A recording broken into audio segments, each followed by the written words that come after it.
Hi friends नमस्कार। आशा करूँ समस्त भाई भौणी मैंने भलरे थे। तो आपण मानकर अपेक्षार अंत घटिला। आपण मानकर काली डेट रे कौन हम ना रिटिन एग्जामिनेशन आपण माने जो ओएसपी आईआरबी रो देइथिले तार कौन हम ना एनसार की आसीजिवो। एनसार की आसीगला परे आपण माने निजर मार्क रो केते मार्क रखिचंती आ केते सिलेक्शन जीवो ताहा मध्य आपण मानकर डाउट क्लियर हे जीवो।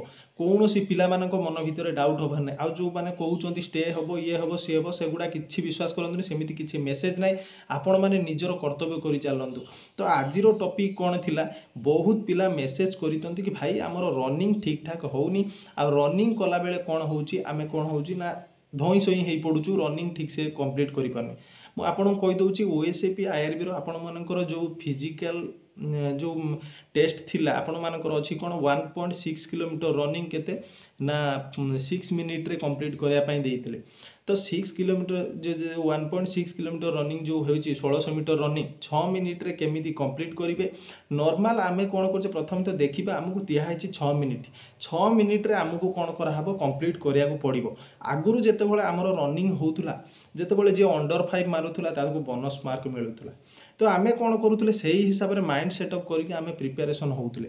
तो वर्तमान कौन हम जे आमे केवल चिंता करिबा आमे 6 मिनिट भितर केमिति 1600 1.6 किलोमीटर रनिंग कंप्लीट करिकी आमे कौन करिबा ना क्वालिफाई करिबा। तो आमर तो बोनस मार्क एठी किछि ना आमे केवल एते मार्क देकी चाकरी आमे रिटिन पास करिछन एटा केमिति आमे पास करिबा। तो माइंड सेटअप करंतु। प्रथम उदाहरण जे आपण रिटिन रु आपण फिजिकल डेट आसिला भितरे वर्तमान कौन हम एनसार की आसो तापर आपण मानकर कौन हो ना बाटालियन वाइज कटअप आसीगला आपण मैंने कौन हो मिनिमम आपण हाथ में 15 दिन हो कि मासे आपण पाखे समय रही समय भितर आपण मैंने कौन करेंगे ना फिजिकल प्रिपेरेसन हेबे।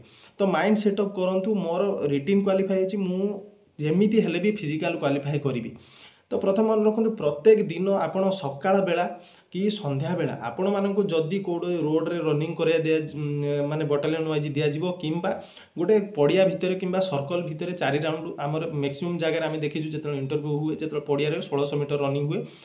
तो 1.6 किलोमीटर जो रनिंग कराए 4 राउंड आपण मानकर कौन कराए रनिंग कराए।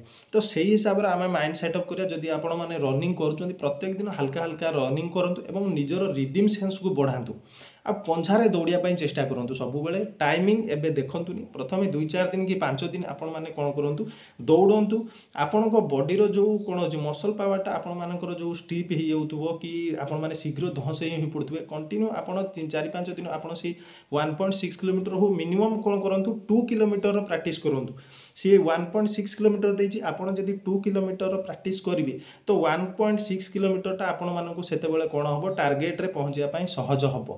तो जो पिला मानकर कौन होची ना रिटिन भल होची से माने फिजिकल पाई कौन कर प्रथम आमर मझे कौन होता ना एक्सरसाइज रे कौन होता सेमती फिजिकल बहुत पिला कटिगले रिटिन ले भल मार्क रखिले फिजिकल कटिगले। मो कहर कथा जेतिक दिन आपण मानक पाखरे समय रोची से समय भितर आपण माने कौन करूँ ना वर्तमान टू स्टार्ट कर दियंतु। एबेठू कौन हे जदि आपण स्टार्ट करेंगे कौन हम ना प्रत्येक दिन आपण मानक वर्तमान 5 दिन आपण टाइम न देखिए देखो कंप्लीट मारी सारा पर आपण टाइम देखिए मोर 6 मिनिट भितर कभर होची ना नहीं पाखापाखि 2 किलोमीटर रनिंग करूँ हल्का हल्का कौन करूँ दौड़ू निजर रिदम सेन्स बढ़ातु आपण मानक जमी कौन हम ना धई सई लगभग बारंबार बारंबार गोटे जिनस को जो आम प्राक्ट करवा से कौन हम आपण मानकर जो बॉडीर थकापन जो आपण मैंने बहुत दिन है कौन बसी रनिंग करुनथे टे फास्ट फास्ट आपण मानक कौन हम ना रिदम सेन्स टी अधिका अधिका लगे। तो 2-4 दिन कंप्लीट कलापर आपण मैंने हल्का हल्का हल्का हल्का निजे भी जानीपारे मुझे रिदम रे दौड़ूची एति जोर रे दौड़ूची टिके टिके टिके टिके आपण मैंने कौन करेंगे बढ़ेबे। तो 15 दिन टार्गेट भितर आपण मैंने सक्सेस पाइबे निहाती। तो आपण मैंने सब कौन फ्लाट फुट पकईकि आपण मैंने कौन करेंगे रनिंग करेंगे ना कौन करेंगे ना पंझारे दौड़ापी चेष्टा करेंगे। पंझारे दौड़ले आपण मानकर स्टेप भी आपण मानकर भल रहिबो। स्टेप रे दौड़ले कौन हम आपण मैंने भी भल अधिका बाट कौन करेंगे रनिंग करेंगे।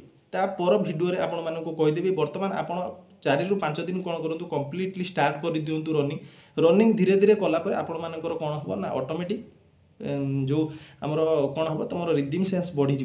तो तापर आपण टाइम देखिकी जिते भी आपण मानकर टाइम रोचे संगे संगे तो रिजल्ट आउ कटअप पलि आसिले पर आपण फिजिकल जहाँ भी आसला भितर आपण हाथ में जहाँ भी 15-20 दिन कि मासेटे आपण हाथ रहिबो। तो से पर्यंत आपण माने कौन करेंगे ना प्रिपेरेसन ହେବେ। ଯେଉଁ ପିଲାମାନଙ୍କର ଟୋଟାଲ୍ ରନିଂ ହେଉନି ସେ ଏବେଠୁ ରନିଂ ଷ୍ଟାର୍ଟ କରିଦିଅନ୍ତୁ। ସକାଳ ବେଳା ଟିକେ ରନିଂ କରନ୍ତୁ। ଯଦି 4ଟା ବେଳେ ସମୟ ହେଉଛି 4ଟା ବେଳେ ବି କ'ଣ କରନ୍ତୁ ନା ରନିଂ କରନ୍ତୁ। ରନିଂ କଲେ ଆମକୁ ଟାର୍ଗେଟ୍ ଅଛି 6 ମିନିଟ୍। 6 ମିନିଟ୍ ଭିତରେ 1600 କିଲୋ ମାନେ ମିଟର ଆପଣମାନଙ୍କର 1.6 କିଲୋମିଟର ଆପଣଙ୍କ ପାଇଁ କିଛି ନୁହେଁ। ଯେଉଁମାନେ ୟୁନିଫର୍ମ ଚାକିରି କରିବାକୁ ଆସୁଛନ୍ତି ମୋ ଦେଖିବାକୁ ଗଲେ ସେମାନେ ଟାର୍ଗେଟ୍ ବହୁତ ପିଲାଙ୍କ ଟାର୍ଗେଟ୍ ଥିବ ଅଣ୍ଡର 5 ଆମେ ବି ରନିଂ କରିଦେବୁ 1600 ମିଟର। କିନ୍ତୁ ଆମକୁ ଏଠି ଦିଆହେଇଛି ଯେ ଆମକୁ କ'ଣ ବୋନସ୍ ମାର୍କ ଏଠି କିଛି ମିଳିବାର ତ ନାହିଁ। ଆମକୁ 6 ମିନିଟ୍ ଭିତରେ କମ୍ପ୍ଲିଟ୍ କରିବାର ଅଛି। ତ ଯାହା ବି ହେଉ ଆଉ ଆପଣମାନଙ୍କର କ'ଣ ରହିଛି ମୁଁ ଆପଣମାନଙ୍କୁ ଦେଖିଦେଉଛି।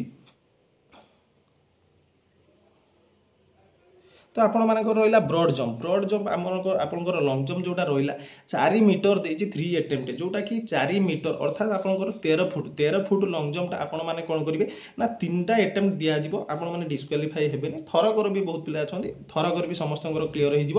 ଗାର ଦେଖିକି ଆପଣ ଲଙ୍ଗ୍ ଜମ୍ପ ଯେତେବେଳେ ରନିଂ କରିକି ଆସିକି ଷ୍ଟେପ୍ ନେଇକି ଆପଣମାନେ କ'ଣ କରିବେ ଲଙ୍ଗ୍ ଜମ୍ପ ମାରିବେ। ତ ସେଇ ହିସାବରେ କ'ଣ କରିବେ ଗାରଟାକୁ ଦେଖିକି ଆପଣ ଥରକରେ ଡେଇଁଦେବେ। ମିନିମମ୍ ସବୁ ପିଲା ଗୋଟେ ଥରକରେ ହିଁ ଆଟେମ୍ପ୍ଟ କ୍ଲିୟର କରିଦିଅନ୍ତି। ଯେଉଁ ପିଲାଙ୍କର ସେକେଣ୍ଡ ଟାଇମ୍ ହେଉଛି ବି କିଛି ଅଧୈର୍ଯ୍ୟ ହେବା ଦରକାର ନାହିଁ। କାହିଁକିନା ବହୁତ ପିଲାଙ୍କର ସେମିତି କ'ଣ ହୁଏ ନା ହୁଏ ମାନେ ରିଟିନ୍ ଯେତେବେଳେ ଆପଣମାନେ ନଥିବେ ସେତେବେଳେ କ'ଣ କରିଥିବେ ଟିକେ ଭୟ ରହୁଥିବ, ସେତେବେଳେ କ'ଣ ଥିବ ମାନେ ଡିସ୍କ୍ୱାଲିଫାଏ ହେଇଯାନ୍ତି। ତ ଫାର୍ଷ୍ଟରେ ଯଦି ନ ହେବ ସେକେଣ୍ଡ ଟାଇମ୍ ବି ଆପଣମାନେ କ'ଣ କରିବେ ଆରାମସେ କ୍ଲିୟର କରିପାରିବେ, କିଛି ଅସୁବିଧା ନାହିଁ। ତାପରେ ଆପଣମାନଙ୍କର ରହିଲା କ'ଣ ହାଇ ଜମ୍ପ ରହୁଛି 138 ମିଟର, ଯେଉଁଟାକି ଆପଣମାନଙ୍କର 4 ଫୁଟ ରହୁଛି। ହାଇ ଜମ୍ପ 4 ଫୁଟ 3ଟା ଆଟେମ୍ପ୍ଟରେ ସେଇଟା ବି କ୍ଲିୟର କରିବେ। ଆପଣ ପ୍ରତ୍ୟେକ ଦିନ ହାଇ ଜମ୍ପ ଏବଂ ଲଙ୍ଗ୍ ଜମ୍ପ ଥରେ ଆପଣଙ୍କ ଗ୍ରାଉଣ୍ଡରେ ଯେଉଁଠି ବାଲି ଖୋଳା ହେଇଥିବ କି କ'ଣ ସେଇଟା ଟିକେ ପ୍ରାକ୍ଟିସ୍ କରନ୍ତୁ। ନହେଲେ ଆପଣଙ୍କୁ କହିଦେଉଛି ମାନେ ଯେତିକି ଦିନ ଆପଣମାନଙ୍କର ହାତରେ ଅଛି ଆଉ 1600 କିଲୋମିଟର ରନିଂର ଟ୍ରିକ୍ ଯେଉଁମାନେ ଆର୍ମି କିମ୍ବା ସେଣ୍ଟ୍ରାଲରେ ରନିଂ କରୁଛନ୍ତି ତାହାର ଟ୍ରିକ୍ କେମିତି ଆପଣ ରନିଂ କରିବେ, ଆପଣ ଡ୍ରେସ୍ଅପ୍ କୋଡ଼୍ କେମିତି ରହିବ, ଆପଣ କେମିତି ମାନେ ଶୀଘ୍ର ମାରିବେ, ରନିଂ କେମିତି ଅଣ୍ଡର 5 ରନିଂ ହେବ ତା ବିଷୟରେ ବି ମୁଁ ଡିଟେଲ୍ସ କହିଦେବି। ଯଦି ଭିଡ଼ିଓଟି ଭଲ ଲାଗିଥିବ ଏବଂ ଆଗକୁ ଏମିତି ଡିଟେଲ୍ ନୋଟିଫିକେସନ୍ ପାଇପାରିବେ ତେଣୁ ଚ୍ୟାନେଲଟିକୁ ସବସ୍କ୍ରାଇବ୍ କରିନିଅନ୍ତୁ। ଯେଉଁମାନେ ବି ଭିଡ଼ିଓଟିକୁ ଦେଖୁଛନ୍ତି, ଯେଉଁ ଭାଇ ଭଉଣୀମାନେ ଦେଖୁଛନ୍ତି, ଯଦି ତାଙ୍କ ମନ ଭିତରେ ଆଉ କିଛି ଡାଉଟ୍ ଅଛି ଚ୍ୟାନେଲଟିକୁ ଲାଇକ୍ କରନ୍ତୁ, ସେୟାର କରନ୍ତୁ ଏବଂ କମେଣ୍ଟ କରନ୍ତୁ। ଆଉ ଯଦି କିଛି ଡାଉଟ୍ ଅଛି ତାର ମୁଁ ସଲ୍ୟୁସନ୍ କରିବା ପାଇଁ ଚେଷ୍ଟା କରିବି। ନମସ୍କାର, ଜୟ ହିନ୍ଦ।